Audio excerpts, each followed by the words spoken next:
النهارده احسن ماتش للزمالك، احسن ماتش لفريرا من بدايه الموسم كضغط.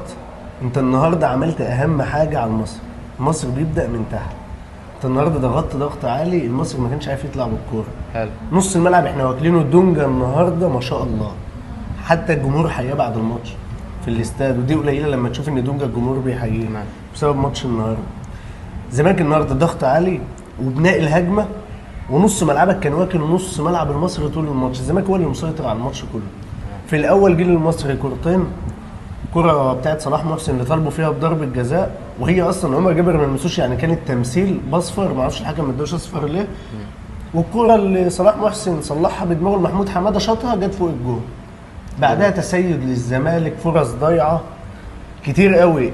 احلى حاجه النهارده واللي مفرحانا قوي حته اللي انت بتوصل للجون.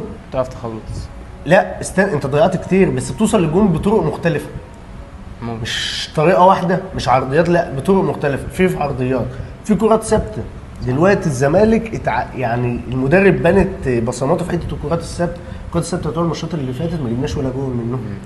النهارده الزمالك ما جابش جول منها، بس انت وصلت وضيعت وعملت ووصلت بقى للجول.